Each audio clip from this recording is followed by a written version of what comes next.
First time in a long time, but back like I never left. Taking each day as it comes, you know me, I don't read ahead. Watch me burn down everything, BDE on the TV set. When I'm in control on the road, you could never really know what's up next.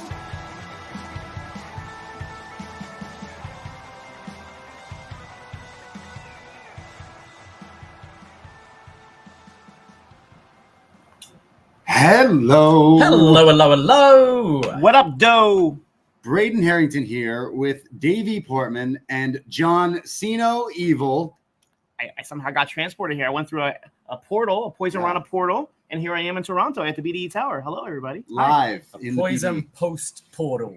The BD Evil. Yes. In the house here tonight on Post Wrestling. You found us on whatever podcast app. And of course, youtube.com/Post Wrestling. Hello, YouTube room. Happy Money in the Bank weekend to you all. I hope you had a lovely time. And tonight there was a heat wave. Oh boy, there in is. Toronto. If there's any background noise here, it's because we've got all the fans going, all the AC pumping. There is a heat wave in Toronto. Legit. And we just left one at the Scotiabank Arena to walk right into another at the BDE. It's a shoot, brother. It's legit hot this weekend. It was a perfect weekend for Toronto to have some WWE take over.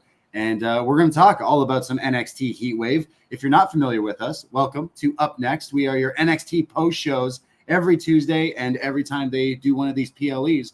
And it's always nice when they're on a Sunday, the Frog's Day, the nice day to relax and watch some graps. We're in the minority, but we love Sunday pay-per-views. Yeah.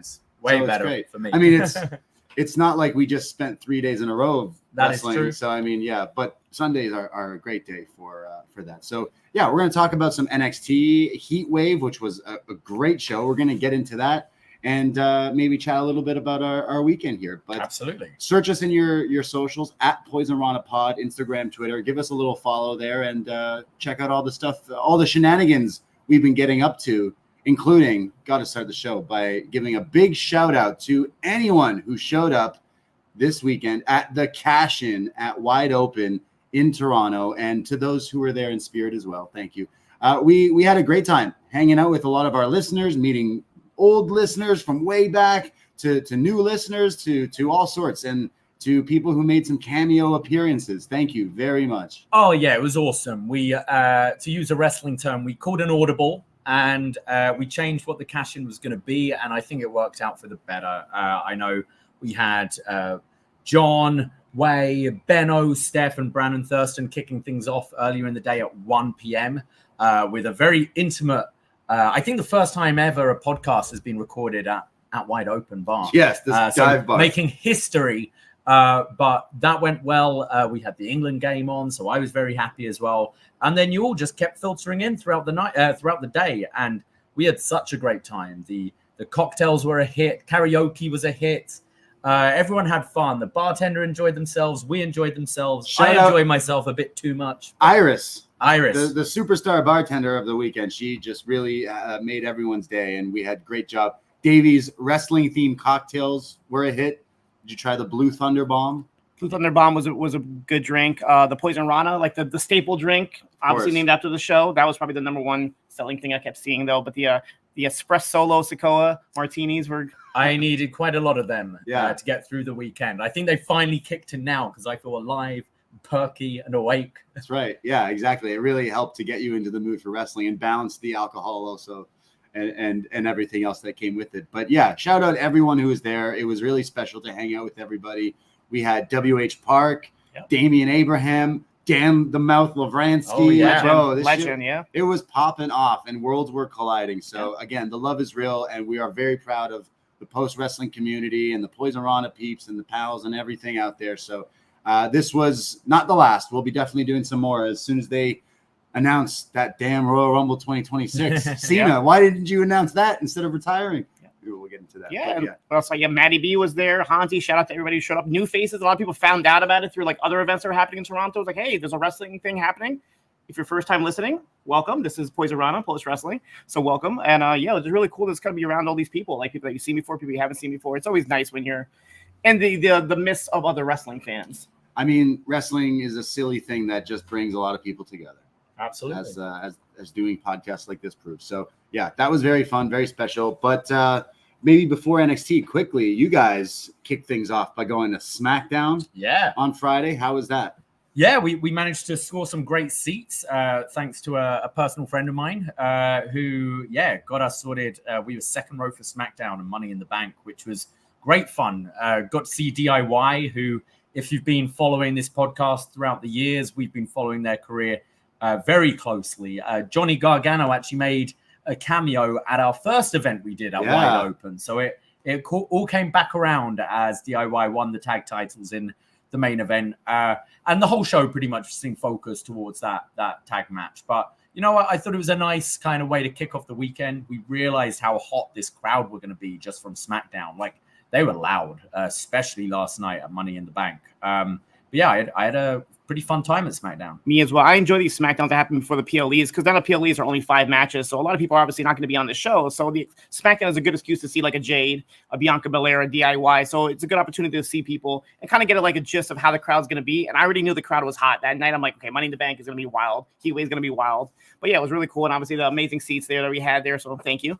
And it was a great event. I think especially if you're sticking to these kind of 5-match cards, I don't have a problem with moving one of the matches, especially if you're going to do something big like a title change, having it on SmackDown on TV. So yeah, you guys had fun at SmackDown. I know there was like other wrestling events in the city. I know people had fun at the Sami Zayn comedy show. There was GCW in town. So there's wrestling fans all over the place. They turned right near here, our apartment, the BDE. We're near the rec room in the CN Tower and Scotiabank. That's why we got here so quickly. Fastest getting home from a wrestling event ever. Oh, yeah. So cool. I got home in 7 minutes from walking out the venue right into my house. It's crazy. But they turned the rec room into like a little version of the WWE Superstore we kind of see when they travel. So even that is like awesome. So people buying briefcase lunchboxes, one of the smartest. And the raccoon. The raccoon holding the Money in the Bank. Yeah, they have a lot of Toronto-inspired stuff. I didn't see a cup, though. So no they didn't get my money this time around. I'm thinking of buying that Drew McIntyre Money in the Bank winner. That's the first thing I saw when I went in today was the Drew McIntyre winner of the 2024 Money in the Bank, and it's like CM Punk has to wear that shirt now. Like he has to wear it, and it's going to sell like crazy once he does wear it. It's the funny part. It'll be iconic and ironic at the same time. I don't want that Cena shirt that has a door on it for some reason. It's kind of an odd T-shirt. Is he calling himself the Forbidden Door, or is like? It's just a strange closing the door on his career, I guess. Yeah, it's a little weird. But yeah, so that the whole city has been coming alive. But then Saturday we had our cash-in event. We went to the bar. I know Way is going to upload that panel show that they did like eventually. So look for that going forward with Steph, Benno, and Thurston, with Pollock and Way. But then we got to meet listeners. We hung out and drank and everything. And then we all made our way, moseyed on over to the Scotiabank. The bank, again, they call it the Scotiabank, but people call it the bank. So it was funny that Money in the Bank was actually happening in the bank for those keeping score. So then we all went to that show, and I thought it was pretty fun. What did you think? So, like, what were some highlights? Yeah, I enjoyed it. I mean, again, we had great seats like we had on SmackDown, so it obviously made it a great event to be there live for. But like just to see Money in the Bank, I've never been Money in the Bank. It's our first time seeing Money in the Bank. So to see like the spectacle of it and the ladders and everything, and like that Chelsea Green spot, like the way we were situated, we just see her fall off the ladder and into the abyss, and God knows where she went. We didn't even see the tables. No, so we were just where is she? Did she die? But yeah, the show was overall really good. I've heard like complaints about people saying it was like too long. There was too many things in between. But like when you're there live, you don't really realize it because you're getting up, you're talking to people, you're chit chatting. Next match starts. So being there live, I think is obviously a better experience. But I can understand like the low in between matches being like a complaint. No, okay. So we go to a lot of shows and we're spoiled, but we go to AEW shows and it's basically like 15 matches of nonstop. So you have to pick your spots of when can I get food, go pee, vape in the washroom, whatever it is you're doing. You have to pick your spots, and it feels they're putting too much on one show. Where WWE, you're like, hey, can we just get to the next? There needs to be a balance. There needs to be a balance because WWE, it's like, hey, here's all these here's 5 minutes of commercials in between, and it feels like it when you watch it like on the ads and Peacock and stuff. So there does need. I get it. They need to make their money and pay their bills, but like there needs to be a balance between the two. I do prefer this structure though. You know, your big shows, your WrestleManias, your SummerSlams, that's where you load your cards a bit more. You have your 10-match card or whatever. And more the B shows, keep it short, keep it 5 matches. That way you're not burning through matches. For the longest time in the last like decade plus in WWE, what was it? It was 50-50 booking. It was rematch upon rematch upon rematch. And I think doing it this way, you keep some of those matches special. It makes your big 4 pay-per-views feel that much bigger. But yeah, could certainly trim down the commercials and stuff. But you know, they're in the money-making business, and that's just unfortunately the way it's going to be. Of course. What were some highlights for Money in the Bank for you? You know, I was surprised with Braun and Sami. It was one I was really looking forward to, but was expecting, you know, a bit of a squash. Yeah. They didn't do that way, and they actually had Sami win. But I think maybe this was one of those matches similar to the one with Ilya, where people can see that there's a bit more to Bron Breakker than just, you know, spear, jackhammer, 1, 2, 3. And the Goldberg comparison is always going to be there. But he's better. He's better in ring. And the fact that he can hang and go, 15 minutes, 20 minutes with Sami Zayn. He lost. I think he'll be able to rehab pretty easily. Yeah. But definitely that match was a highlight for me. I enjoyed that match. I love Bron Breakker. I think I was shocked that he didn't win and just destroy Sami. I mean, they did Survivor Series where Goldberg shocked the world and beat Brock in like a minute something. I thought maybe we're going to get something like that. But instead, we got an okay match. I think if they did the route they did, I was expecting it to go another gear, and then he just pinned him. So I was like, it was still good. But I think Braun is going to be like a big star going forward, and I don't think it'll necessarily hurt him. But you mentioned the Chelsea Green spot. That was crazy. The Io Sky, you know I love Io Sky. She gets me high. But she hit like a pile driver thing off the top onto another ladder. That was just like insane. I thought that was crazy. Yeah, I think I actually enjoyed the women's ladder over the men's ladder match. Both were pretty strong, but I think the women's had a few more memorable spots. And by now, I'm pretty jaded when it comes to ladder matches. There are a lot of them. We had one on the show last week on Forbidden Door, but I found this one, you know, had more stuff I remembered, and I thought it was pretty fun. Yeah, overall, I mean, the women's match was my favorite match of the show for sure. Like, it obviously had its like blemishes and whatnot, but it made it like fun in the way. Like, ladder matches should be chaotic and kind of like filled with botches, as they say, because there's a lot of shit happening, a lot of things happening.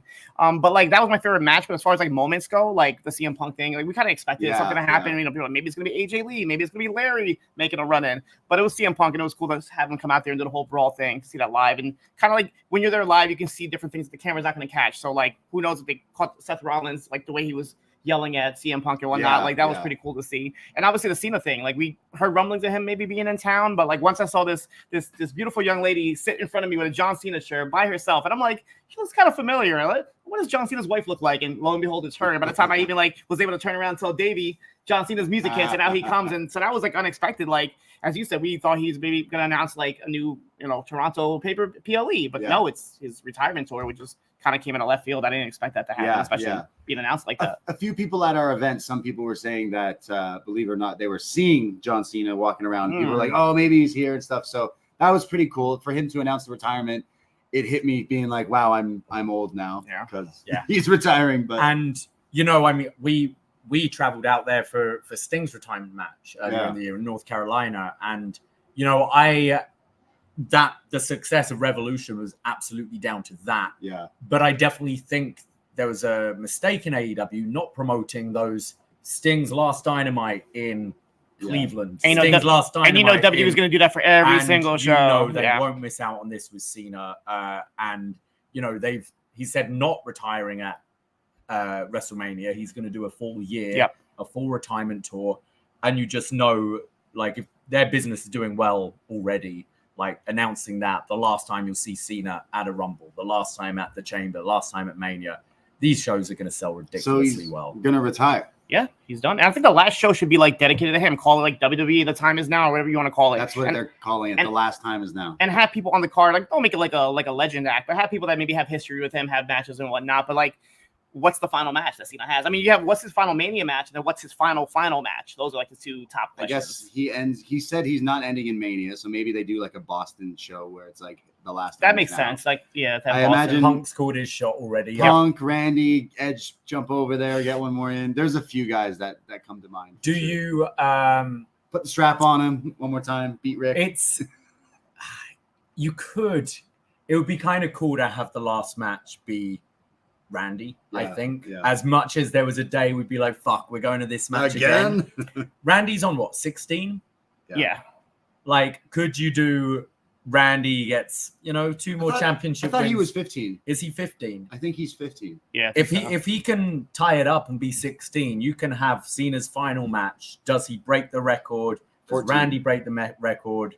Have Ric Flair out there? I honestly, probably because I'm just thinking of Cena and Umaga, but I would love to see Cena and Jacob Fatu. Like that match has to happen. That should be one of the matches that before Cena's done for. Like kind of have him run through the bloodline. I think Solo, we could have another match with him, but I think Jacob Fatu and John Cena, that's the match that I definitely would want. I think you've got to save his loss to his last match. Of course. He mentioned in the press conference, he's lost a lot in the last few years. And I think now it's like, he should be on that run.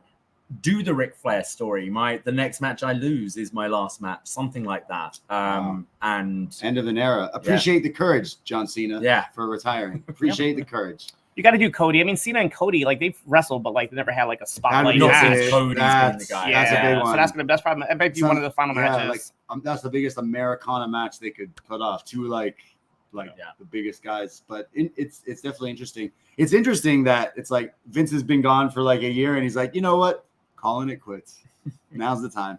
I liked his cameo in the new season of The Bear, though. He's pretty funny. Nice. I'm not caught up yet. You think he's doing okay with his acting career? But that was a big shocking moment at Money in the Bank, seeing Cena there, and I've definitely seen him in that venue many, many times. So that was pretty cool. I'm trying to think of what else happened on the show. Yeah, the World Championship match we kind of glossed over a little bit. Priest and Seth. There was that unfortunate no kick out from Priest. I don't know if he was a little rocked or whatever. But they're building this Punk Drew story so well. Having Drew like cash in like Seth did to make it a triple threat, and and it's like against those two guys, neither could really be mad because both of them have cashed in. Right. But Punk costing him. I think that story, that feud is being built up so well. And even though we haven't had Punk wrestle since January, your local crowds are still getting to see him at these things by doing like Clash at the Castle appearance, this appearance. So you're not feeling completely cheated. And I think the story is just getting better and better. Yeah, the stories are really great. And it's evolving, like you said, with the Seth Rollins thing. And it's like, how's Seth going to be mad? He did the same exact thing. So it's like, can't be too upset about they're what keeping happened. That feud like on the side burner. That's very smart. Going. I imagine the Bad Blood announcement, like, in Atlanta in October, I imagine, knock on wood. Oops, almost spilling my water. Knock on wood that CM Punk doesn't get injured in his first match back again. But I imagine Drew Punk Hell in a Cell at that Bad Blood probably. Yeah, you can do Hell in a Cell. You can do a first blood match. I mean, you don't have to like do Hell in a Cell now because it's not named that. You can do whatever you want. But any of those matches sound good. Metro Boomin and Cody. They're gonna do a Cody cuts a promo from Magic City on a Monday on Raw. That would be fantastic. I can see that happen. So that was pretty cool. The Punk stuff definitely is interesting, and the crowd were really happy to see him. Right, like first WWE appearance here. I mean, he was here last year for Forbidden Door in the same arena, but it's still different for a lot of these people to see Cena on a show, Punk on a show. The crowd at least got. Trish Stratus was there hosting. Yeah, that was great. Yeah, it was really cool. So, like for me, WWE is like since Mania, I've felt the fatigue, but things are moving in the right direction. I wouldn't say this Money in the Bank show like blew me away or anything. In fact, we'll get into Heatwave in a few moments, and I think Heatwave cooked. I think Shawn Michaels said, Triple H, watch this, and showed him up a little bit. It's like the old days when the takeovers used to be better than the actual main roster product. So I will say, I think the placement was weird with the main event being the Bloodline match. And I'd have ended with the whole, end with your world championship. You're ending with a cash in, and you're ending with Punk screwing over Drew again. I just think having that match at the end, and you had a few surprises in the night with Cena and stuff, it left you to think Roman was coming back. And you definitely felt like as the match ended, and then they're positioning themselves, is Randy going to RKO Cody and start that feud? But they didn't do that. So I felt everyone there was kind of waiting for Triple H's graphic in the corner trick, and it didn't happen. And therefore, I'd have maybe, even opened the show with that match and finished with the world title. Because I felt I really enjoyed the show, but I just felt an air of disappointment right at the end, which is a shame because I thought overall it was a really enjoyable show to go to. Yeah, the thing with Tonga Loa was the one who was like ringside. He wasn't in the match. Yes. So the spot where he eats this tope from Cody, like clearly he looked like he got some like a stinger or I don't know, concussion, something. He looked like he bonked his head and was like shot to the back of the head. And then he's supposed to do a spot where he low blows Kevin Owens, but he blows that one by like having to do it twice. But if you watch the second time, fucking punches Tama Tonga right in the face. He hits his own boy right in the head. I mean, we've all been punched by our brothers in the face, I feel like, at one point or another. So he's two birds with one stone by nailing Owens in the bag and then just hitting him. I've watched this in slow motion at like different angles. Yeah. And it's like you feel at first it was pretty funny, like, ooh, he messed that up. And then you see he got like hurt from that. So maybe that's what caused that. So we feel for you, bro. But I'm not gonna lie, it was still pretty funny to see him punch Kevin Owens in the dick while simultaneously hitting Tama Tonga. So that was definitely. He punched Kevin Owens in the ass. Yeah, first, it was the Samoan spike in the butthole. Love it. Love it. So that was great. Oh, Tonga Loa. Yeah. Good stuff. Never forget Camacho. Yeah. So that was Money in the Bank. We had some fun, and then today I was feeling a little rough. You tapped out after the show. I needed to. Yeah. You were trying to get. I ended up being like, Braden, stop it! I am not moving. What did I do? Did I? You were like, let's go. I'm like, I'm not moving. No, I felt like I was like, no worries. It's fine. We didn't I was grateful. I got to get one of the Money in the Bank chairs. So nice. I was absolutely exhausted after the show, and I'm waiting outside the arena, and then I'm like, oh yeah, I've got a chair. So I just perched up, sitting on it. Had a little nap. Yeah, it's not bad. It's Yeet in the Bank. Yeet in the Bank. And then you have one. Yep. Same chair, Jey Uso. You're sitting on Jey Uso's face right now. Yeah. It's always good to get a little souvenir. Excellent. To take back with you. I've never gotten one myself from these events, but I've been front row when it was like Raw or SmackDown. And you don't get the chair. I'm like, I don't want that. Can I take this one? This regular chair? Yeah. But I feel like there's because you said people were trying to offer you money for it and everything. And WrestleMania, I saw like these dudes turned into wolves stealing all the chairs and everything, right? Like they're worth money and stuff. So security was on. Like they were making sure everybody only had one chair per person. They were being really on top of it. Yeah, because at WrestleMania it was like war zone afterwards, people stealing them and stuff. But so we had fun. I was pretty hungover. It took me a few hours to like get out of bed and move, and finally we recorded a behind the BDE today, the three of us. So that's for World Champs, where we discuss everything and your trip to Toronto, visiting us, hanging out with us and stuff. So that was cool. And then finally we came to life. We had some wings. Ooh, very good. And we're back to it. And then we went to some NXT. So we sat separately, and I got tickets through my buddy Shane. He got it through like a gym he works for, trains at, and they gave him these tickets. But when we got there, they were like, "Oh, your friend's in a wheelchair. Here, we're just gonna give you this whole box to yourself." So we're like, "Oh, nice. Okay." So we're hanging out, and then we noticed like through the show, some of the wrestlers would be walking by. I'm like, "Oh, Karmen Petrovic just watched by." I'm like, "We love you. You did such a good job." And like, I felt I was dancing in my own suite. I was like moving around. Nice. But then right before the main event, when I went to pay for like my one beer I had, I lost my wallet. And I got so nervous. And like the main event's just about to start. I'm like, oh my God, did I leave it at the bar we were at? Like, then I found it. And I was like, oh God, my heart stopped. I was expecting like, and there's Arianna Grace for my wallet. Or something.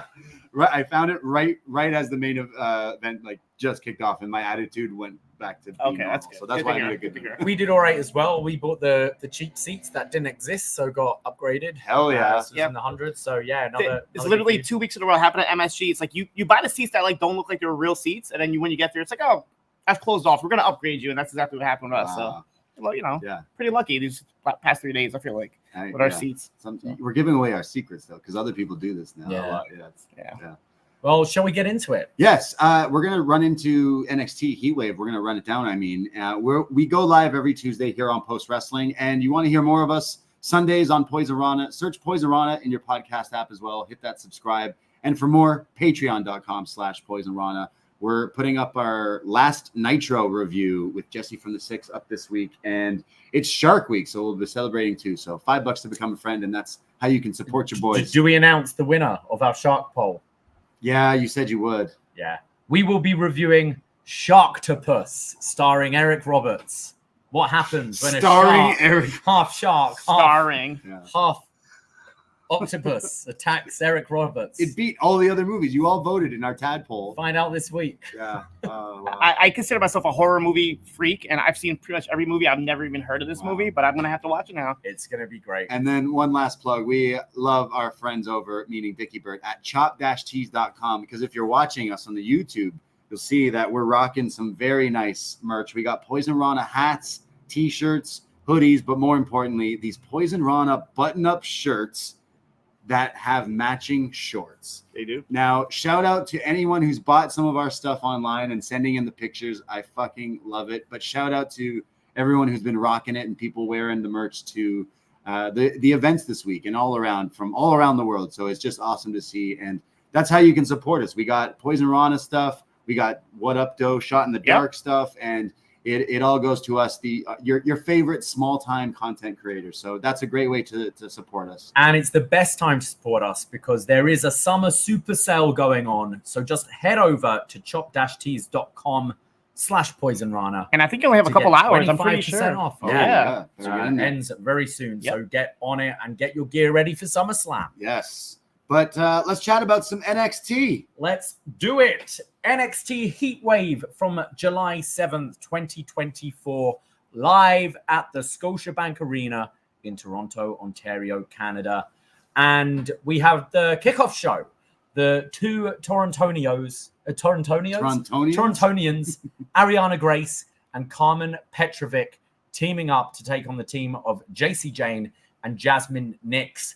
I appreciated the Petrovic We the North gear the Raptors gear. Also, earlier in the day, she posted a picture wearing like Team Canada hockey jersey as well. She knows her stuff. She's deep in it. Yeah, good stuff. Arianna all in red as well.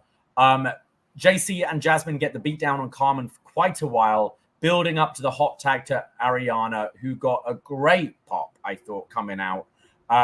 She does this kind of funny, sort of almost like a double axe handle, but just a second rope elbow drop to the back. It looks kind of weird, but it's kind of deliberate and suits her character quite well. She delivers a code breaker, and then Jazmyn and Karmen are rolling back and forth with roll-ups, and Arianna tips them over, allowing Karmen to pin Jazmyn Nix. And on their first match, the Canadians win at Heatwave.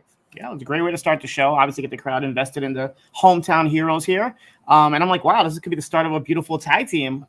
Later on in the night, we'll find out, unfortunately, that might be the only match we've seen them team up in. But a great way to start the show. And like I said, great reaction. Their family was in the front row as well. I'm sure Mr. Morella might have been hanging around as well somewhere there. So, yeah, it was a great way to start the show. And I enjoyed them as a tag team. And we'll see what happens now. Yeah, a cool moment for both of them, right? Like, we've been watching them a little while on NXT. They've only been on TV for a year, if that. For maybe Arianna a bit longer, but they've never done a PLE and in Toronto with a pretty big crowd. So I'm sure it was a very special moment for both of them. And the match was fine, but it was more about like letting them get the crowd a little heated up for what was to come. It is something you forget out of a lot of these shows, obviously Javon being in the main event, but this is the first time a lot of these people have ever performed outside the PC even. Imagine you perform every week in front of like a gym with your peers, but then like Tuesdays, like 100 to 200 people, and then all of a sudden there's like 10,000 people, if sort of. So it's pretty wild. So good for them. Yeah, I thought it was a pretty fun match. I got a bit confused at times because Nix and Arianna were wearing very similar gear. Yeah. So maybe, especially when you're there watching in person, try and communicate to each other and maybe let the Canadians wear the red and white. Yeah, and did it help that like Arianna like straighten her hair? Usually it's curly hair, so I'm like, oh wait, is that her or not? Like, and I liked Arianna playing off like the shock at the end of the match. The show opens and we get this kind of WWE Network / Peacock style screen selection video and was kind of going through each match, highlighting it. A bit of a change because they've been doing normally these NXT openers, like some of the characters not on the show, kind of previewing it. But right, because it's the first Heatwave that's an actual PLE. Usually it's on the Tuesdays, so it's actually the first time they've actually gone on the network for us. A little bit different, but I did enjoy the little like network style intro and whatnot. It was pretty fun. It was a very different Heatwave from Heatwave '99. Oh, It's still a good show. We open with the North American Championship. Oba Femi taking on Wesley. This is Wesley's last shot at Oba's North American title. If he loses, he can never challenge for it again as long as Oba Femi is champion. It's a lot of duck and moving strikes from Wes to start. And Wes gets hit with this big punch. He goes for a springboard and almost slips, but recovers quite nicely. Oba comes back with this crazy... I guess an F10, an F20. This was wild. Wow. Wes is obviously great at selling and doing the flipping inside-out sells, but Oba sent this guy like 3-4 rotations in the air. I think Oba Femi sent Wesley into outer space. It was insane. This was jaw-dropping. Like, this was crazier. I'm trying to think, like, some of the guys in AEW do the F. Who does it? Someone similar. Wardlow. This one looked crazier than anyone he've ever hit. Like, Wes looked like that boy was flying. And this then really got the crowd into this match. Split crowd chanting, "Let's go Oba, let's go Wes." Oba then starts to target the surgically repaired back of Wesley. He's standing on it. At one point, he delivers a clothesline to the head of Wes. Just starts Irish whipping him back first into the turnbuckle. Just Wes's back is looking fucked. Wes starts to come back, counters one of Oba's huge powerbombs into a Rana, and goes for a tope meteora he hits to the back of the head. Looked pretty nice. And then we saw this at Stand and Deliver. Oba gets Wes on his shoulders in a fireman's carry, starts climbing to the top. Wes is fighting back, and Oba then goes for the powerbomb. Not quite sure like what was meant to happen here. They kind of both fell and took the worst of it. It was like an X Factor. Oh yeah, okay. Yeah. A face jam. Yeah. So Oba got the worst of this here, allowing Wes to hit the cardiac kick, but a kick out. Goes for another cardiac kick. And it didn't quite work. It looked like they were planning a sort of counter. They went to it right again, and this time got countered into the toss powerbomb, and then the sit-out, like last ride pop-out powerbomb for the win. Oba Femi retaining, and Wesley looking dejected.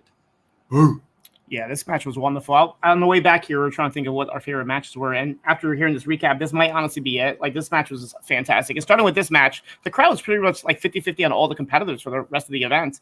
But just to see Oba come out there, and like, it's great to see it on TV, but when you see it live and you just have like the lights are on him, and like he's coming out of the smoke and the fog, and the crowd slowly starts doing his chant. And he's like a wolf thing, a dog thing. Yeah, just like some sort of just he had a lot of people doing it. It was over, it's like a warrior chant type of thing, but just like, I just expect big things from him, and Wesley is like the perfect opponent. Obviously, going to work on the back. Like, to have this giant monster work on your back is just fantastic. There was a couple rough spots, but they were really quick on their feet to like recover from it.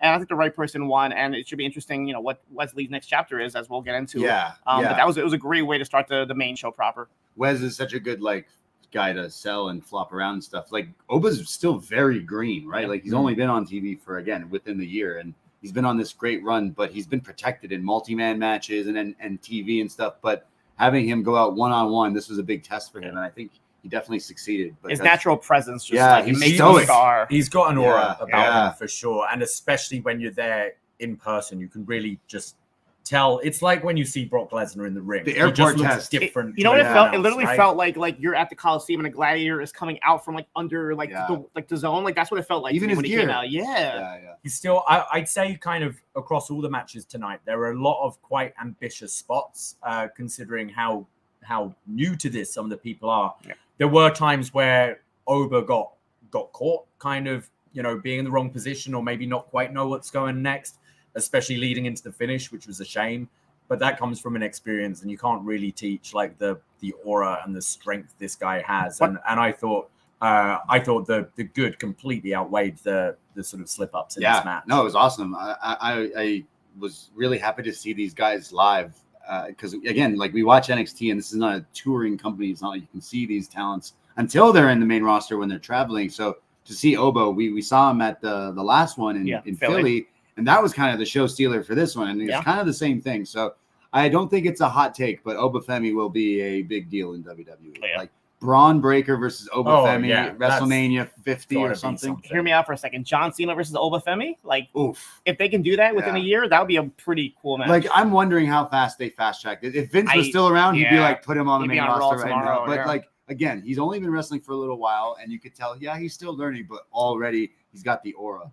And I think that's something we're seeing with like a Jade as well. Someone like this, you can fast track and just get them learning by doing the house shows and things like that. You can get away with Oba on TV doing very quick matches and try to test him more on the house shows. But I don't think he'll be in NXT too long. But that was great. And Wes, I mean, he lost this, so he can never go for that title, and he seemed pretty defeated after the fact. But the story going is he should probably be the NXT heavyweight champion, or at least chasing for it, which would be a pretty good story. So I don't think we've seen the end of him, but still holding out a little bit for the Rascals reunion. We might get that. Yeah, we might get that. We go next to our NXT Women's North American Championship. The champion, Kelani Jordan, taking on Sol Ruca. In their kind of promo package here, Kelani was using quotes from Michael Jordan and Sol Ruca using quotes from LeBron. Basketball references. Yeah. Lots of it on NXT Heatwave tonight. Yeah, I mean, is it because she said, sorry, it's Kelani who mentioned Michael Jordan on Tuesday, and then they kind of clipped the same clip, and then now Sol Ruca is bringing LeBron up. Is that because she's like, yo, LeBron's better than Michael Jordan? It's a little dig. So this started off with that kind of Osprey Ricochet feeling each other out. But while we're feeling each other out, let's both do backflips and kip ups. And, it works. The crowd really were into this, and very flippy start, but pretty fun.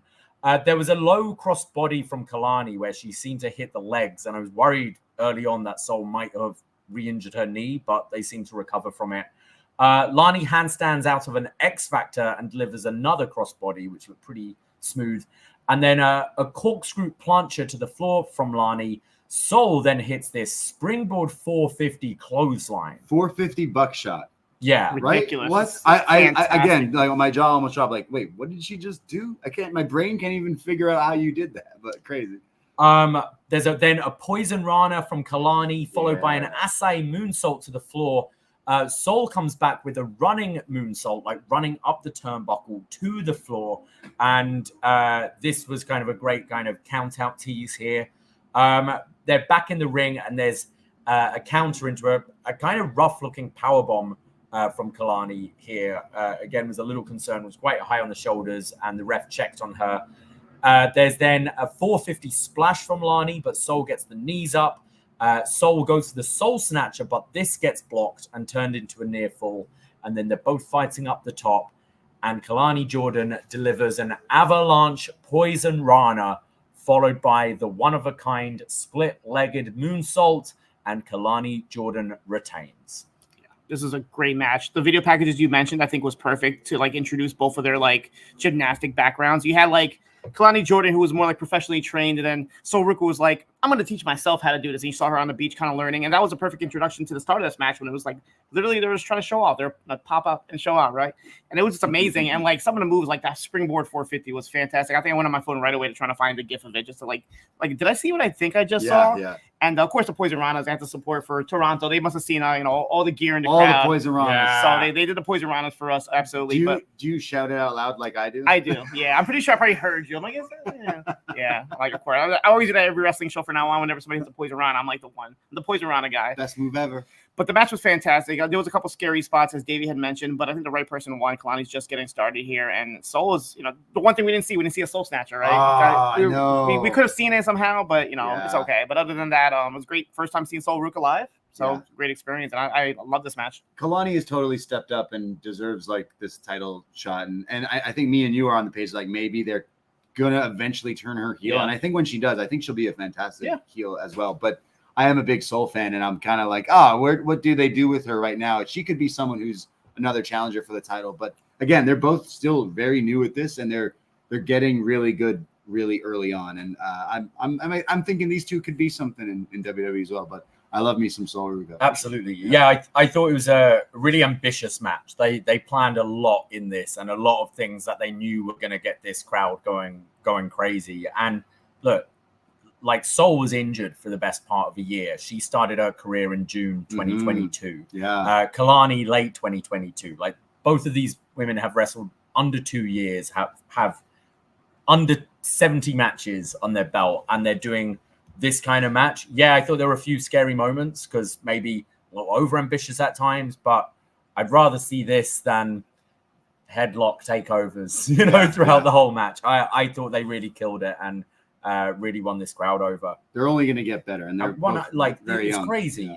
Like, and this is what the PC's producing. Yeah. Like, I know there was that time when they're not recruiting wrestlers and stuff, but they're making wrestlers. And yeah, I was very impressed with these. And I'm very glad to introduce a secondary women's title because you can have matches like this, Yeah. On the bigger scale. So not everybody's going to be going after the world title, the NXT women's title. So it's good to have like a secondary title for them to kind of show off. Like another thing is, a lot of people. This was the least packed it was in this arena, the 3 nights, right? But it's they closed off the one side like it was like AEW or something, but it still had like a lot of people and still sounded good inside. But I think majority of the people, some do watch NXT, but some are like buying the combos. They're just going because it was the cheapest show to go to for the wrestling, and they're not don't follow as heavy as some others. But these two women, like it was kind of quiet in the beginning, and then they like earned the crowd's respect. And I felt that for a lot of the stuff on the show where people were like, because there was a few people in a few sections over, and they were like, I could hear them like, who's this guy? Who's this guy? And then by the end of it, they're like, oh, this is like, so it was like that for a lot of the matches, including this one. We heard a lot of that, like people later on explaining, that is Seth Rollins trained this guy and stuff. Yeah. There was a kid sat next to me though, as the show was starting and the lights go down. He's pulling out his phone and he's going, Undertaker's coming out. Undertaker. Making his big return to NXT. And it's like, boy, okay. Looking at WrestleTix, and this was as of 13 hours ago, 9,628 tickets distributed. So that was this morning. So probably pushing 10,000 by the time this show starts. Yeah, like again, one of the sides that they always do for AEW and Move when it's like not fully sold, they close a lot of the fact that they were like, hey, do you just want your own box here? And I'm like, yeah, all right. So like there was empty pockets, whereas last night for Money in the Bank, it was jammed. It was very, very full. So good for them. We then had a Gallas promo, which was, if they're not hard enough to understand anyway, try in like arena speakers. But they were continuing their feud with Tyson and Tyreek, and they're saying that experience always wins over kind of these rookies and sets up the match for Tuesday. I don't think anyone in the arena, apart from me, maybe understood. No one could understand Gallas. Yeah, they did air the clip of the WrestleMania doc that they put out this week, and the crowd started chanting like "Shut the F up" to Rock and booing and everything. So that meme has gone viral very, very quickly. The Rock saying like, "Hey, XXX." So We then see Arianna Grace and Karmen Petrovic celebrating backstage. Ava congratulates them on their big win. And Arianna just says, well, it's very lucky I was there because without me, it would have been catastrophic. She was the MVP of the match, and she can't be in a tag team with Karmen anymore because Carmen's anger is holding her back. So Carmen's like, well, yeah, okay, let's prove it to each other. Let's have a match this Tuesday. Ava sets it up, and then Arianna turns to Ava and says, it's so wrong to put two tag team partners against each other. Sickening. She's great. I love Arianna Grace. Every time she's on the screen, she continues to impress me, gets better and better. And she's like straight up funny. Like I saw her videos with her boyfriend Stax. They do some really cool videos together. And this obviously we knew where this was going to go. They're not going to stay together as a tag team, but it's a perfect way to set up their match for Tuesday. Yeah, pretty big moment. I mean, I'm not sure if everyone knows that she's Santino's daughter, but like, Toronto area local, and that's what she is as well. You can tell by her comedic timing. I mean, she's funny. She's very funny. So this match is on Tuesday too. Yeah. I don't think they're breaking them up though. I think we're getting them back together as the team. They were doing the thing with Gigi, but Gigi's injured. So I think they like the odd couple pairs. Only thing is we don't have the tag titles in NXT anymore. Yeah. So it's bring them back. What do you do when you put these two together? I think they were calling themselves before the match on social media, the Beauty and the Blade. Oh, okay. okay. Because the sword and I mean, they can still defend the women's tag titles on all three brands, right? They That's still a can, thing. but So I they guess rarely do. I know the tag champions are the Isla Dawn and Yes. yeah, so they can come down for a spot with them. We go to the NXT Tag Team Championship match. Axiom and Nathan Frazer taking on the Chase U team of Andre Chase and Duke Hudson. Duke delivers this huge over-the-head belly-to-belly suplex to Frazer. Axiom then just rolls Chase through and delivers almost like a low Superman punch to the mouth. Looked pretty good. Frazer leaps off the top and gets caught with a big side effect from Chase. Duke comes in and hits his Chase U bionic elbow. And then this fall-away slam to Frazer on top of Axiom delivers his slingshot German, turning Frazer inside out, and then goes to the Razor's Edge. And it's like the Rey Mysterio Eddie spot where it's Splash countered Mountain. into a Rana, repeated suicide dives from Axiom and Frazer. And then Frazer delivers this beautiful-looking 450 splash, springboard style, for a 2 count. Duke then does, we've seen him do this quite a bit recently, handstanding on the bottom rope to deliver a Rana, which got a big reaction, followed by a Bossman slam, and then him and Axiom are fighting on the top rope, and Axiom delivers an avalanche Spanish fly. Frazer follows up with the Phoenix splash, but Andre Chase breaks up the pin by stepping off the back of Nathan Frazer into a Canadian destroyer on in Axiom. Canada. In Canada. Hurts more. This match, like obviously the move of the show was what Ruca did with the springboard 450, but this move got like the crowd literally on their feet. Like I don't know if people just didn't know about Chase U. Like you see this guy Andre Chase, this guy, he's dressed like a professor. Like it's a heat wave and dude's rocking a sweater, bro. He did have some sick Jordans on. Yeah, he did. I mean, we've been ragging on Andre Chase's gear love him forever, now. but it made this Canadian destroyer mean so much more. Axiom doing it, cool. Yeah. But like, you look at you, the dude you're in a a cardigan, the guy in the sweater with the destroyer. beard and the side parting hitting it just worked. And this was probably the biggest reaction of the night so far, I'd say. Crowd were now really into this. Frazer inadvertently super kicks Axiom, and Chase rolls him up for a near fall. He then does the Chase U stomps that I enjoyed joining in, and then forgot how to spell Chase. Me too. He went, "Give me an E," and I went, "You." I did that too. I was like, "Am I dyslexic?" Jasu. I don't know if that's the right. There's then Frazer delivers his Rollins-esque superplex, which he normally follows up with like the Falcon Arrow or the Bloody Sunday. But this gets turned into a Chasing the Dragon, the Brainbuster kick combo from Axiom and Frazer. Frazer then hits a Conhilo to the floor, taking out Duke, and Axiom hits Andre Chase with the Golden Ratio for the win. Toronto was crushed that Chase U didn't win here. Again, another team that came in. They get a pretty decent reaction. They've been on character and on TV for like a while now. A few years Chase U has been going on, right? And I think some people knew who they were, but when this match got going, like the crowd really got into it. And it reminded me of a PLE we watched like last year when they were the hottest act. And then we were like, oh, they got to win the titles. And they didn't go with them. And then they're like, later on, they realized they messed up. So they went back to them and now they dropped the titles. And then here tonight, I think they messed up again. If this team is still this hot, I think they should be the main team. And they didn't do any funny business with Riley and Duke and Ridge and all that stuff. So I think they really won the crowd. They won a few of the buddies I was with here who weren't really too familiar, and it was that destroyer spot. It was like the Penta Lucha Bros, but it was a dude in a sweater. So it was like, wow, it's like Uncle Danny from Full House hitting the Canadian destroyer or something. Now I want to see that. Yeah, it looked like that. I think there's something as well where you notice, as you said, at these shows, there are people that follow NXT, and there's a bunch of people that just are there as the combo or picked up the cheaper ticket for the weekend. But they're, quite a lot of the characters have quite easy things to get into, like the ooh for Oba Femi. Yeah. People that know are doing it, and soon everyone's doing it because it's simple.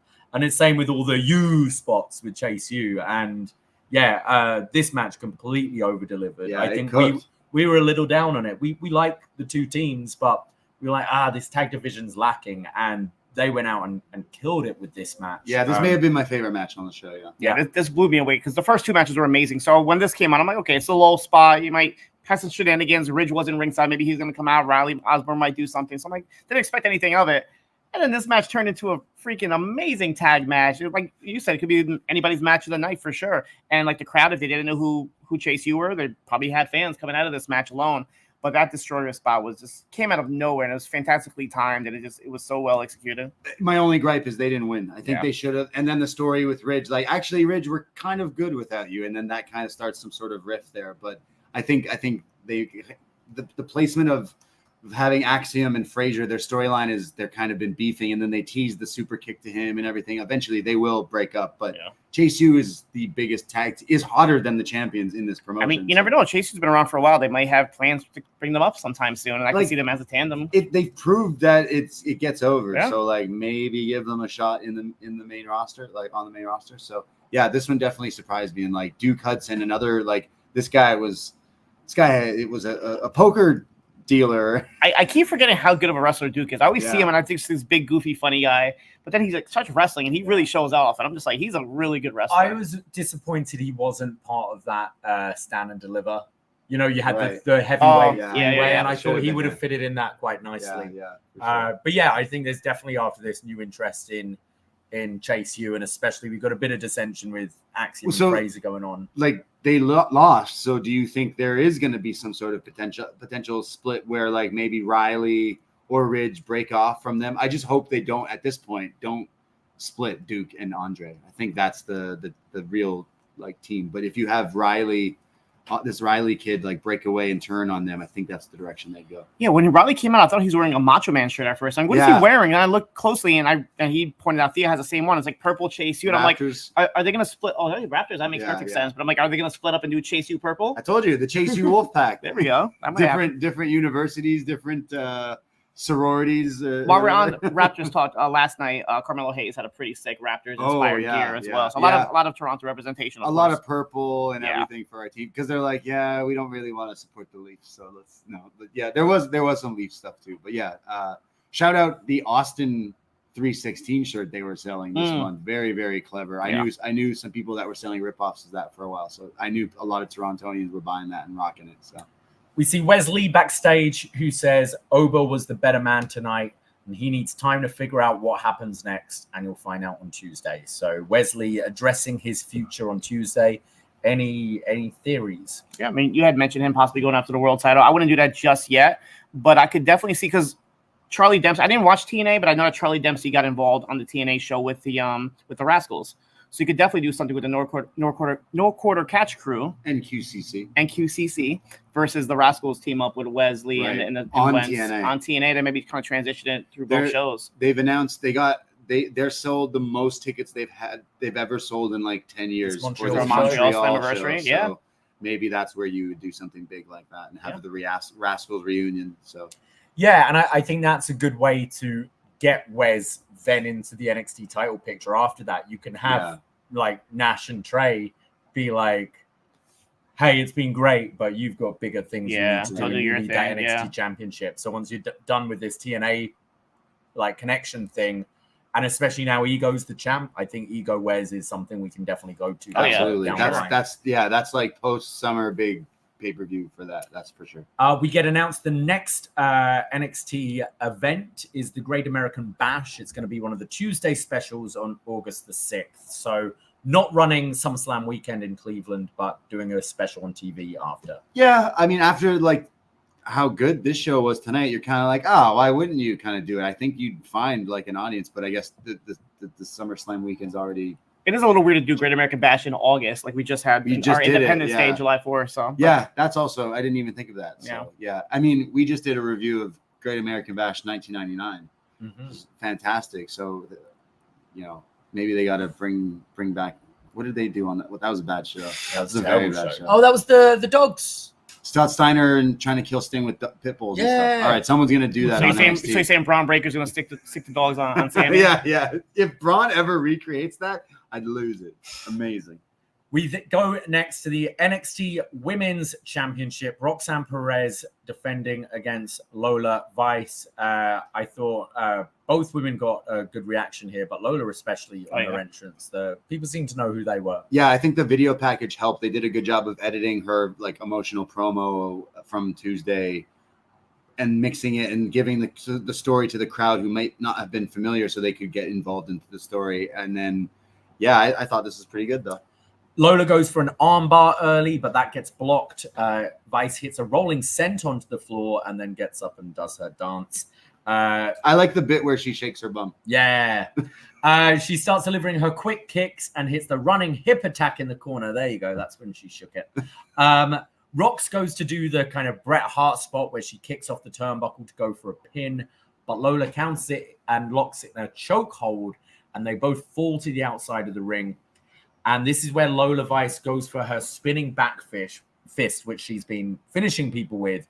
But Rox moves and she takes out the turnbuckle, literally breaking the turnbuckle. The LED lights all go off. And now she's got her injured hand for the rest of the match, which Rox starts attacking. There's a Saito suplex in the ring from Perez.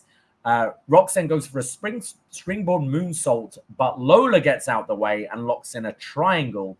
She then delivers one of her spinning back fists, which sends Roxanne out of the ring. Lola then counters a pop Rox with a bunch of spinning kicks, goes to the back fist again, but this gets blocked. And now Rox hits the pop Rox in the ring, but Lola kicks out. She goes to the outside, clears the announce table, and hits the pop Rox on the announce table, which got a big reaction from this crowd. I mean, everyone always wants tables. Yeah. They always chant that every time. So when they do get the tables, it didn't break though. I am the table. But Yes. it looked really sick. They're both tiny. Like No, it should have been the AEW table. Yeah, that would have just breathed on that. Lola would have just like danced on it and it would have probably broke. Roxanne rolls Vice into the ring. 1, 2, but Vice kicks out. Roxanne attacks the arm again, locks in the crossface, kicks off the ropes to drag Lola into the middle of the ring, hits pop Rox again, rolls through, attempts it another time, but they kind of fall down. But this doesn't put her off. She picks her right back up and hits the pop Rox a third time to pick up the win, and Roxanne Perez is still NXT Women's Champion. This match was fantastic. Star-making moment here for Lola Vice. The right person won, as obviously. But like the pop Rox, the fact that she had to, like you said, take it 3 times. Just the fact that she needed that much to get defeated was just amazing. And I like the story with her hitting her arm against the turnbuckle, the ring post and whatnot. But yeah, we had a chant in our section for "Let's Go Lola, Let's Go Roxy" that did not end. It literally was ongoing. Yeah. Like just when you thought it was done, two guys in the crowd kept it going, like for the duration of like half of the match. I feel like, and that alone, I think, made the match more exciting for me. The fact that like everybody was being behind both of them. It basically became a Family Guy joke. Yes. Because at first it was funny because they, you never want to be that guy when the chants stop and you're the one person who still chants it. And these guys doubled down and were like, "No, we're going to keep on going," and it was really annoying. And then it went so long where you're like, it's actually quite funny now. And then everyone started chanting again. And then they continued and it was like, okay, it's annoying now. All right, it's pretty funny. But it got you into the match, I feel like that. Like literally, like the match was picking up as these chants kept going on. But this match was fantastic. I can't wait to see what they do next with Lola. But the right person won here. I was expecting maybe somebody to come out as the next challenger, but we got no sort of tease of that as far as who Roxanne's next challenger is. Yeah, no Julia. I know she was in the crowd at the last time. Yeah. But so was Knuckles, and he didn't show up tonight either. Not yet. Sadly, he's not allowed in Canada. All but Femi versus Knuckles. If it is Julia, though, like you can have the story of this match play into it, like because Julia's coming with an injured hand, and it's like the last girl I injured her hand, and you see what did when she kept kicking out of the pop Rox and the fact that she injured her hand. I thought that was gonna be the finish, like a submission finish. Like, but I guess they don't want Lola Vice to be submitted. That's kind of defeats her character a little bit. Yeah, I think it would be cool if we got to that match. I still think pardon the pun, for final boss of her to be the final boss, Meiko Satomura. But as we know from watching the DDT train match with Minoru Suzuki, that she's busy singing karaoke. Yeah. In that match, that's still my match of the weekend, even though it was last weekend. But that match, holy shit! But I think it would be like a good full circle story to have Roxanne versus Meiko Satomura one more time. And she walks out. And she beats her. Yeah, she beats her and gets over like her fear. But as far as this match, like Roxanne has been awesome. This match was awesome. The match last month with Jordan Grace was awesome. Like, she's becoming so comfortable as a heel now. And when she first came in, I really couldn't picture her in this character, but she's very confident. She's making a good case to be like women's wrestler of the year. I feel like she's got to be up there. There's 2 matches already from this year that are like, I mean, the Jordan Grace one was awesome, but Lola is so good. Like Lola, again, it go to the Kelani and Ruca talk. Like she's new to this, but she's also getting that connection with the audience. Like she's working as a babyface and she's hanging there with Roxanne Perez. I don't think it is her time, but I think they can. Yeah. They gave her the ring to give the standing ovation spot at the end, and she's only going to have more fans after this. And when she finally wins the title, it will be a big deal. Yeah, it's too early for her here, but this was like you said, like a star-making moment, even in a loss, because now we're like, oh, you just hung with the best women's wrestler, and Roxanne is no slouch. And if you could do that, then like, there's definitely a future. But I think she's got everything. She's got the look. She's got the wrestling. She's got some cool moves. Everything is there. And she dances. And she rocks the Poisonrana colors. I'm like, you know what? Maybe I should buy her shirt. And it goes nice with this hat right here. Yeah, I will say, I don't want to just like crap all over the merch from tonight, because like some of the NXT shirts weren't the greatest. But like, I wish they just sold the Miami Vice, Lola Vice t-shirt. Because instead it's like one they were selling with like her face on it and something. It wasn't like my most favorite shirt, but I was like, oh, I want to support, but it wasn't the shirt I like. But she is someone I think will be a big star in WWE as well. But this was definitely, like, I thought the last pay-per-view, again, going back to the last one, she was great in the underground match. Yep. The 2 underground matches. So I think they have some big plans for her. Send her to Bloodsport. Man, that'd be awesome. Right. Do the Brooklyn one too with the Creed brothers. Oh man, book it. She is one of my favorite characters to watch for sure. Cora Jade quote tweeted the like and still graphic and said, doctors said 6 to 9 months recovery. That was in January. Oh, so recovery coming up. Yeah, so I think in this run you can definitely do a Cora feud, a Julia feud, and a Meiko feud. Before it's time to like move it on someone else. Cora comes back as a babyface? I think so, yeah. And that would be weird. Yeah. It sounded like she wasn't a good heel. I think she'd work better as a babyface. Yeah, maybe, especially with Roxanne. It does have like, their gimmick is their CM Punk kids. CM Punk if Cora tweaks it and becomes like AJ Lee 2.0, I guess that can kind of work. We'll see. We'll see about that. And if she's she's such a big fan of CM Punk, she got injured and came back and got injured really quickly. So I hope she just like her idol, but I hope she's doing okay, because that would be a cool story with them being like friends and everything. It feels there's unfinished business there from storytelling, and that's an easy one you can go to. Yeah, in interviews, it sounded like they were being booked to be like the evil heels, like power twins kind of thing, and then she got injured, so they kind of scrapped that. So I think that would be a cool story as well. Bring AJ Lee maybe to do commentary. Next thing you built a Roxanne AJ match. Yeah, that's a lot you can do. Forbidden door to WoW. We see Lexis King, who is talking about Independence Day and how he likes to celebrate America and real American music like rock and roll and Metallica, and calls out he wants to celebrate American heritage, and therefore he's going to challenge Tony D'Angelo for the Heritage Cup. Wow. Okay, so if you're following, Lexis King started a feud with Eddie Thorpe over music genres. Love it. And also he's celebrating 4th of July, sending in a video because he's not actually in Canada. I think he could have got a few digs in there, but decided not to.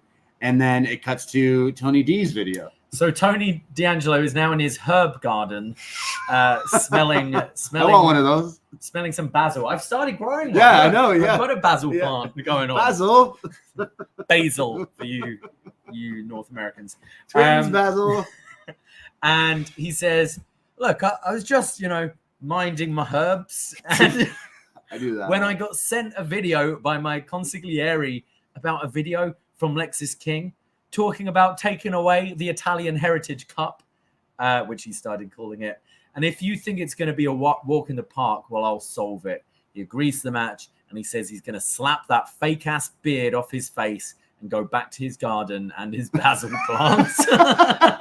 I thought that was pretty funny. I'm gonna slap his beard off his face. I definitely heard in the arena during this bit people who've never seen or heard of Tony D before who were like popping for this. Oh, yeah. Like they're going concealy Like who is this guy? Who is this guy? What's going on? But yeah, cutting promos in a Yo, flower. that's a vibe. This is fantastic. Yeah. I've been there before, like in the garden with a cup of espresso, and then you're True just Italian. like, you got the tank top on. This is I couldn't believe it. I'm like, is he in a garden right now? I was like, what is? I want to see more of this now. Yeah, honestly, like how long has he been on TV now? Since 2.0, so a few years. He's done so many over the top cheesy things in like the restaurant when like this was way better like place for him to cut promos and stuff like that. Next, he's in like a wine vineyard or something. You also got he needs to get like an orange with a knife and just start cutting through it. That's like what he needs to do. Yeah, you got the feeling with this as well. It's like it's just him on his day off, and WWE have sent the cameraman to him because like I don't know if you've heard about this, but he's like, okay, well I'm minding the garden right now. Just follow me. Yeah.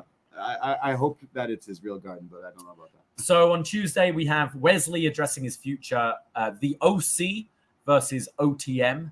We have Tyreek and Tyson versus Gallas, and Karmen Petrovic versus Arianna Grace. And we then go to the NXT Championship Fatal 4-Way. Trick Williams defending against Javon Evans, Shawn Spears, and Ethan Page. And if you're counting things that Shawn Spears have thrown at a wall to see if it sticks, this time was a mask. Yeah, I couldn't tell what this was. Casey Jones? Is that what he was? Jason Voorhees? I couldn't tell what he was doing. Okay, I know I've been down on Shawn Spears for being in the main event of this, but he could have come. They could have done one thing that maybe would have at least got like some big reaction, is come out to the Ty Dillinger theme song, which is a banger, sleeper hit. The crowd was definitely ready for it. Yeah, I mean, they were doing the chant and stuff. Yeah, I don't really quite know what this guy's gimmick is. They put him in this match because it's like, hey, he's from Toronto. People know him here. He's been a local boy for many, many years in the wrestling scene here. So people do love him. Don't get me wrong. And the same with Ethan Page. So they're like well-traveled, but always come back and treat Ontario wrestling scene, and they're stars here. So I get it, but at the same time, like the chairman's in the main event. So they really had a tough job of not only putting on a good match, but changing my mind on having Shawn Spears in the main event. Oh, yeah. Ego, Siino, you caught what he was wearing, but what was it? USA resident? Yeah, resident of the United States, like in a whole American base. He swerved us. So earlier today, he posted a video wearing a Canadian tuxedo, which is denim on denim. And then he said, but just wait till you see my gear tonight. Oh, boy, Canada, you're going to love it. And then he walks into the arena. The We the North flag is there. He looks at it, glances. That got a lot of people thinking and talking about Josh Alexander. Josh Alexander was sat behind us on yesterday's show. Yeah. So we were thinking like, oh, okay, they're a nice little tease there. The North walking weapon. But then Ethan Page shows up, a USA resident like jacket. It was quite a nice jacket, actually. But USA good swerve to get people to boo him here in Canada, but very nice. But then like Javon Evans, his first ever PLE, first main event, and he is 20 years old. His theme is kind of a banger, actually. Yeah. I texted you right away. Like, I like this song. I was dancing. I was dancing to it in my box. I was like, yo, this theme's actually pretty good. But then Trick Williams makes his entrance, the NXT champion, and I think he got the loudest reaction for his entrance. And I know that when we've gone to see him last time, some of us are doing whoop that trick, and then I'm doing the Booker ad libs. It's catching on. So many people were doing that too, and people were looking at each other and doing it. So it's really caught on. It's loud. And as a return favorite, Trick Williams with his nice little Harlem Heatwave inspired gear that he had on. So. Really fire gear. No pun intended. But that was awesome. So great entrance for the champ. So the match starts and Ego immediately bells to the outside to let the others fight, but Javon isn't having it and just does this spectacular dive to the outside to start things off. Spears and Ego in the ring shake hands. They're like, all right, okay, the two Canadians boys, let's go at it. And then they both poke each other in the eyes at the same time, which is pretty funny. Is that what you Canadians do to each other? You just start poking each other in the eyes? Yeah, all the time. See, and I just want to poke it. Javon and Trick then take them out, and they do their kind of special handshake before they start fighting. Javon gets all sorts of bouncy. Spears then introduces a chair into the match, a white chair. Nice white chair. Trick just stops him by he's delivering his like Booker T-esque leg lariats all round. And then there's a doomsday device where Ego comes off the top rope with a back elbow to Javon, knocking him off the shoulders. Spears then hits everyone with the steel chair, and Javon goes for a springboard and gets hit with the chair shot to the back. This chair's now set up in the corner, and Spears delivers the C4 onto the chair.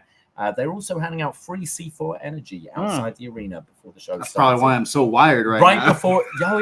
Right before you're going in, and then they're like, you're not allowed to take that in. You're going to drink that up. They're all chugging down. Chugging these pints of C4 energy and just... Very smart. That's how you get the crowd. Yeah. I tried the Hawaiian punch flavor. I never saw that in the States. The other ones I saw before, like Popsicle Grape and the Frozen Pop one, but they had Hawaiian punch flavored one, which was...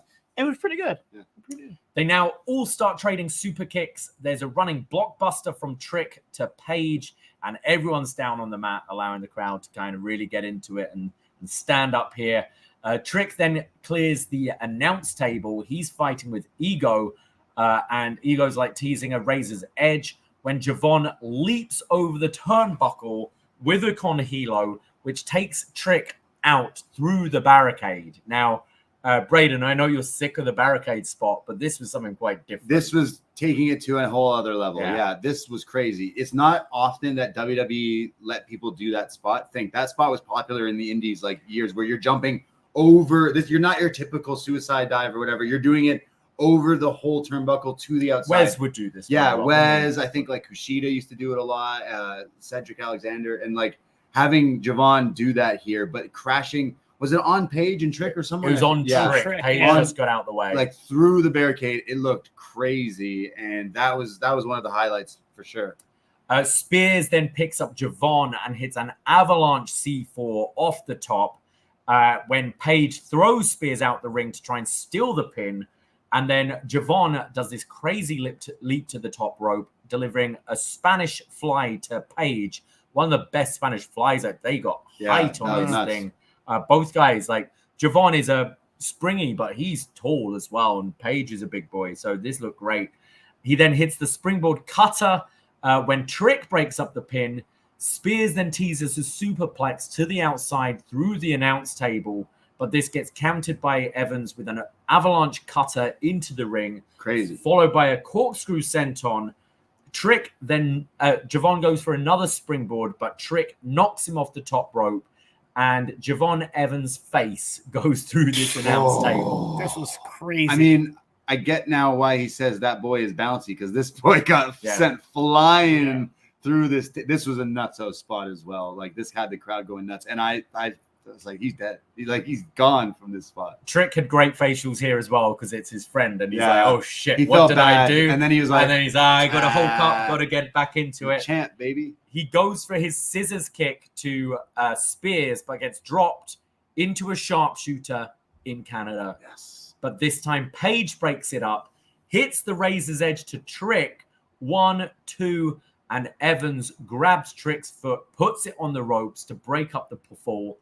And then Trick just fires up and is delivering these Trick knees all round. Shots. Yeah, hits one to Spears, hits one to Page, hits one to Javon, hits one to Page, and Page falls on top of Javon Evans. Spears pulls Trick out of the ring, and the referee counts 1, 2, 3, and an unconscious, all ego Ethan Page wins the NXT Championship. What a finish. This is a great match. Great finish. Just like I kept looking up at the screen just to see the facial reactions. Ethan Page is amazing, but the final shot of Trick Williams being pulled was like a horror movie. Yeah. He's like crawling, trying to break up the pen. What was it? Shawn, Triple Randy, H, Cena, the super Cena kick. Edge? Yeah. The super kick, where Cena gets kicked and falls on him and he gets the pin. And they're like, oh, but this Shawn stopping him was like crushed Trick. His acting was like so like no. But this match was fantastic. Javon is 20 years old? He was born in 2004. After WCW and ECW like he's the same age as TNA. Bro, it's scary. And like you said, he's tall. I didn't realize how tall he was until he's standing in front of Trick. Yeah. And the best part about Javon is whenever you see him about to get ready, you don't know what he's gonna do. Like every single time he does something new to impress me. And this match was fantastic. And when they first made it a 4-way, I'm like, okay, this is a good way to get the title off of Trick without him looking weak. And this is exactly what happened. I don't think the right person won out of these 4. It's not the time yet for Javon, and I don't think Shawn Spears should be holding that title. Yeah, it was a great finish, great match overall. Yeah. Yeah, I think like eat my words about it being a 4-way with these guys because, you know, love Trick, but since Ilya, his singles matches have been a little underwhelming. Yeah. You know, I think the Stand and Deliver match with Carmelo Hayes didn't really reach the heights it should have.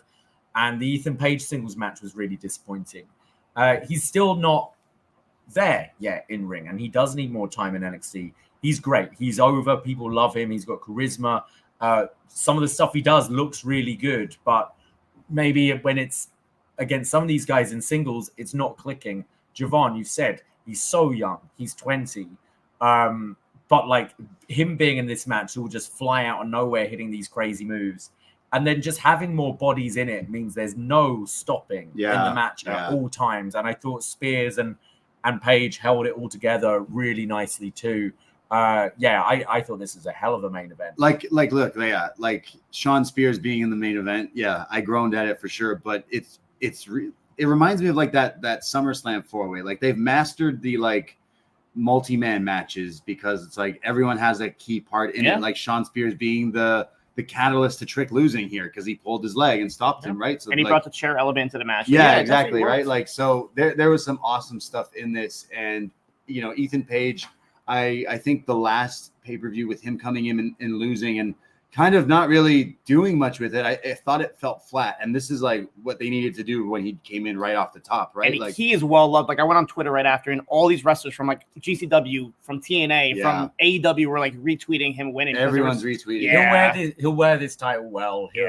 Better wear it through Hamilton. CHCH going to celebrate this week. Hamilton, stand up for Ethan Page. But it protects Trick as well in doing so. I liked the kind of post-match where he's waking up, realizing, oh, I've won it, and then just laughing. Shit grin on he walked right through Gorilla. There's a video that NXT posted, and Shawn is there, and he shakes his hand and hugs him and everything, and then he's kind of like, wow, I can't believe it. It looked like he was very emotional winning this. He is someone I have watched, I think, that like the first ever indie wrestling show I went to, and he was like, you know, opening the show. He's been on all of these shows all through the States. He's worked so hard, and he's never been like a world champion on a stage this big. So very, very proud of the Canadian boy, Ethan Page. Proud of Trick. I thought Trick looked the best he's looked. You said he had some matches in the past few times where they weren't that great, and I thought having the different elements with multi-man helped that. Even Shawn Spears had his stuff with that and moments why he was here, but Javon Evans is my guy now. Like him going forward, he's so new to NXT, and he's already like every match he's been in has been better and better and better, and so impressive. And the fact, like you said, 20 years old. Can you imagine this guy in 5 years? He reminds me of Ospreay. He looks like he's 20. He hasn't fully filled in yet, right? But he will get there, and boy, he's only going to get better. And I think back to this past Tuesday on NXT, he was also good on the mic. He's got catchphrases. He's got like he's got it. So I see big things, and this guy stole the show for me. And I don't know how this guy does the Cody Cutter better than Cody. He does like the triple jump on it, and he goes so high up there in the air. But NXT moving to CW, like you're going to want that younger demographic. And I think Javon is perfect. Like I'm not saying he should be world champion, but he should be one of the faces there for sure. I don't know what he means when he says that boy is bouncy, but that boy is bouncy. He's bouncy. The young OG, he is instantly rising to one of my favorites to watch. So everyone in this match had their spot, and this really over delivered for me. And that's how I'd say about this whole show. It really over delivered. I think it's interesting where they tried to get this new identity when they started 2.0, and it was just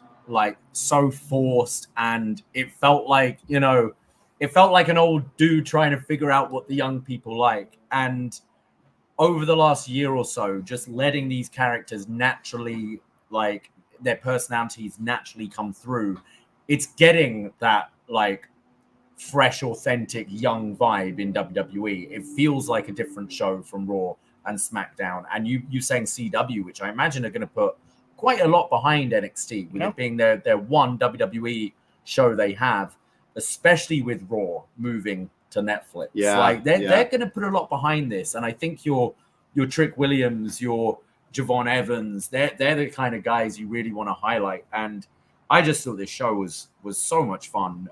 Do we see Trick move up? Do you think he stays? He could beef with Shawn Spears now. He could go for a rematch with Paige. Something about Carmelo's call-up, something feels missing. And I feel like you might have to put him back with Trick some way or another. I think they should be put back together eventually. I think they work really well. And I know Carmelo got the big, Money in the Bank moment, but I still think that's something that they could go back to eventually. Like, he's got it too. Like, he's got that it factor of whatever it is. He's got it. I think you could do a cycle of, do the Paige rematch, do the Shawn Spears match as well. I think there's a few more matches he can have before going up. And I think in ring wise, I'd like him to do more NXT. Yeah. But you are right. It's Melo kind of needs him as well, and maybe just pull the trigger.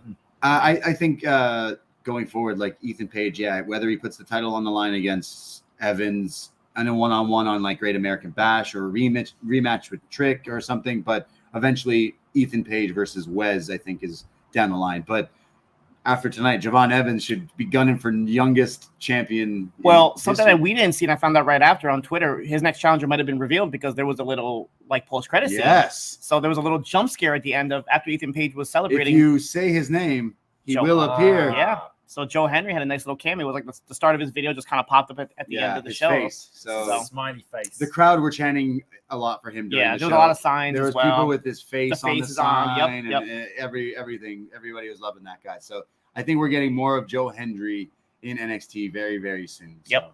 What was your match of the night? Ooh, it's tough. After discussing it, I might have to go with the opener, Femi and Wesley. It was really good. Yeah, I really love that match. I really like the main event as well. But I think I'll go with the tag just because it like I had zero interest in it, and then it really like got me. So this felt like the closest to a takeover we've had in a long time because you can argue it. Stand and deliver. I think everyone just came out and was like, "Oh, the three-way North American match." It was kind of unanimous. That was the match. Yeah. Here, I mean, I might lean the NXT title match, but that tag match as well was really fun. I did throw up a poll up, and majority voted for the NXT championship, with the tag championship being in second, and the women's North American title match being third. I don't think any of these 5 choices would be wrong. Like any of these could be like match of the night, I think. It's still early days, but Cage Match have this event at 9.6. Wow, that's a lot higher than what Money in the Bank had. That will go down, but as initial reaction, it's pretty good. So again, it's weird. It's giving me like this like deja vu when I go to the WWE pay-per-view and be like, yeah, that was good. It had the WWE stars on it, but the NXT had the better wrestling. That's how it felt. Like I think Shawn cooked Triple H this weekend. Yeah, he's like, yeah, you had Punk and Cena on your show, but my wrestling was better. The only negative I'll say that Shawn did this weekend was not let our boy Brooks Jensen into the country. What happened? So Tuesday night, Shawn Michaels says he's giving Brooks Jensen a second chance. I hope Brooks Jensen beats the ever-living piss out of Shawn Michaels on Tuesday night. It could really help Brock get into the next level. Like, I think he has to. Sweet chin music to Shawn Michaels is what I want. Yeah, I like that. I want that to happen. We love our Brooks Jensen, our B2, B3, Ben Buchanan. B3. Brooks Jensen, we hope, and they aired the video in the crowd, and I saw a lot of people being like, "Oh, what's going on with this?" Like Shawn Michaels is. I kind of mentioned on the show last week. Shawn hasn't been used as an on-screen character quite often, other than people putting him in memes with the chef hat. But so to have a segment with him and Brooks, I think is going to be really interesting. So that's something to look forward going forward as well. So Brooks was missed in Toronto. How did you feel about NXT being after the main show? Because normally I know we've had, just because of scheduling, the daytime ones, which kind of suck, but typically it always used to be the night before. As long as it's not at noon, like WrestleMania weekend, I was just done when it was that. So I was way more alive. Both shows started at 7 p.m. Eastern time, which usually these are at 8. So this was a bit different, a bit earlier, and we got out early. So I liked it. Shall we go to some feedback? Yeah, yes, do it. That's what we talked about. We gave some thoughts on Heatwave. We have a Facebook page, Poisonrana, but there's a group you can find and join that, and we post feedback threads every time there's a show, and we read your comments here. Davie, do you want to go with the first one? Let's go. Fire Frank, who says, best NXT show in a long time. Mad, I'm sad. I missed that one. Everything was cooking. Stunning but great ending to that nutty main event. Evans is going to be a star. He's just so absurdly good at that young age. Trick is already a megastar. He got that top reaction and he looked great here. Congrats to Paige on the big title win in his homeland. Oba is a beast and continues to get better every time. So and Lani showed out. Both are going to be real big stars. The tag match went hard. Lola had a big star night making, and Roxanne, as always, shows she's one of the best going. All in all, a great paced, all action show. Gives me vibes of the TakeOver era with a great hot crowd to boot. NXT had a lot of eyes on them tonight, and they delivered. Thank you, Frank. We go to Andrew McDonald from Cape Breton. He writes in, so I check out the weekly TV, but I don't think it has been that good recently. The women's division is presented as high school students in the backstage segments, and the matches haven't been too inspiring. So it was very surprising to see that tonight's show outdid Money in the Bank. I'm one of those people who enjoys AEW's 15-match shows. I'm paying decent money for this, so when I watch, I strap in and I know I'm going to be there for an event. With WWE pay-per-views, I hate how there's a lot of dead time, whether they extended video packages or Randy Orton walking for 15 minutes. 5-match shows shouldn't be that long. Tonight was much better paced and reminded me of the takeovers of old. One thing NXT gets right is mid-card titles. In the 80s and 90s, the IC champ either leveled up, became champion, or left the company. The idea of going from world champion back to IC didn't happen, as that would be career regression. I like how they have younger, up-and-coming talent like Kelani and Oba as the NA champions. Other than that, Trick really stepped up tonight after some weak outings. I see him getting the title back soon enough, but it's good to see the Hamilton boy do well. Oh, so thank you, Andrew. Andrew says, hey, why don't you give it back to Trick to keep his NXT run? Yeah. That's something you can do too. We go to Magan, who says, something must have been in the water in Toronto. NXT, for a lack of a better term, cooked. Heatwave was a case study of under-promise but over-deliver. That tag title match ruled. So Kelani was dope. Lola stepped up. Oba Wes was a David versus Goliath epic. And the four-way was a home run with a finish that echoed Backlash 07, but with a shock title change as NXT is all ego. Javon Evans belonged in the main event, and Trick Williams is on the chase again. You all saw that stinger at the end, right? We believe. We go to Manny from Pacoima. What a show. Leaps and bounds ahead of Money in the Bank. Every match delivered and over-delivered. Feminism prevails once again as Oba Femi had his best match tonight. Femi. Oh, Femi, right. Yeah. I see what you did there. Very good. He continues. Soul and Kelani had a high-flying spectacle. Their rivalry will definitely carry WWE in the future. The tag title match was the match of the night. Lola and Roxanne was solid, and I'm interested to see where Lola goes from here. The main event was all about the young OG. He made a name for himself, and the finish was very creative. Only nitpick is Shawn shouldn't have been upset after the match, considering he stopped Trick from breaking up the pin. I did notice that. Yeah, Shawn Spears afterwards was like his hands on his head, like, oh no, I lost. And it's like, well, you could be more of like realization, like I don't know what I just did. I am like, not the champion, I guess. Yeah. He continues. Don't know if you guys saw at the venue, but there was a post-credit scene that showed Joe Hendry after the show, and the Great American Bash will be on the Sci-Fi Channel. Sci-Fi Channel. Oh, I didn't even catch that. Okay, that's interesting. What is this, ECW 2006? Yeah, they're going to have to bring back some names from the past. But yeah, I wonder if that's a match that you could headline that with, Joe Henry versus Ethan Page at Great American Bash. Yeah. Two Canadians. Well, not Canadians. Neither being American. Yeah. Thank you, Manny, for writing in there. Thank you, everyone, for writing in there. And thank you, everyone out there, for listening to us and checking us out here. We appreciate you hanging out, whether you're watching on the Post Wrestling YouTube or on the Post Wrestling podcast feed, wherever it may be. We do this every Tuesday night. Davie and I do Up Next, where we talk about NXT. We go live 10:15 p.m. Eastern time, right after NXT goes off the air. So catch us here on the Post feed. But we do so many more podcasts. Search Poisonrana, one word, and into your podcast app and check out all the other shows that we do. Davie and I do a weekly news show where we talk about everything going on, AEW, Dynamite, and WWE and news and rumors and all sorts of stuff. But we have Siino. Yeah, Shot in the Dark every Thursday on the Poisonrana podcast feed. If you want to know what's going on with NXT in the TNA land, I'll fill you in with that as well. I'll talk about NWA. I talk about Women of Wrestling. I talk about AW Rampage and a bunch of other shows. 15 minutes or less. Get a nice little recap on a weekly basis on all the other stuff happening in the wrestling world. Siino will fill you in on everything that you may or may not watch in 15 minutes or less every week on the Poisonrana feed. Plus, we got all these other bonus shows. We got Eagles Don't Hunt Flies. Yep. We just had a Martin 12-hour charity stream. Yes. So follow Poisonrana. I've been trying to upload that one. It's a really big 12 hours. Pretty big. But yeah, I think over the next week we'll hopefully be releasing some of the audio from that show. Yes. And then, of course, we have a patreon.com/Poisonrana. $5 to become a friend, and you get access to hundreds of different podcasts. We've done retro wrestling reviews, such as our last Nitro review that's coming out this week, our Great American Bash 99 review, as we mentioned. Shark Week is coming up, so we're going to celebrate that with Sharktopus. And plus, we do a show called Was Next, where we go back in time and look through NXT and review from the beginning. And right now we are in 2014, right after the original Arrival pay-per-view that they aired. So that's been fun. If you're an NXT fan, Was Next is definitely a podcast for you. But we do movie reviews and all sorts of fun stuff. And we'd like you to check it out and let us know what you think. Hell yeah. And like we said, the socials.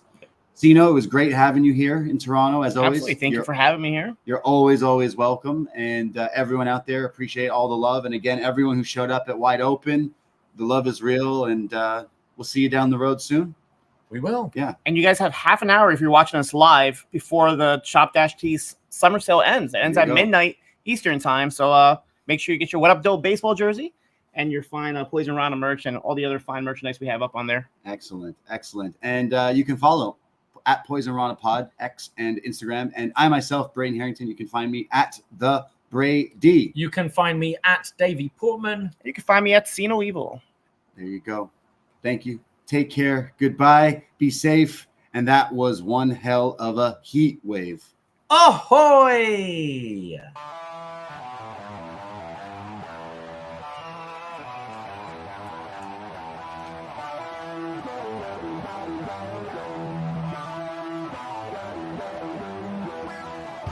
First time in a long time, but back like I never left. Taking each day as it comes, you know me, I don't read ahead. Watch me burn down everything, BDE on the TV set. When I'm in control on the road, you could never really know what's up next.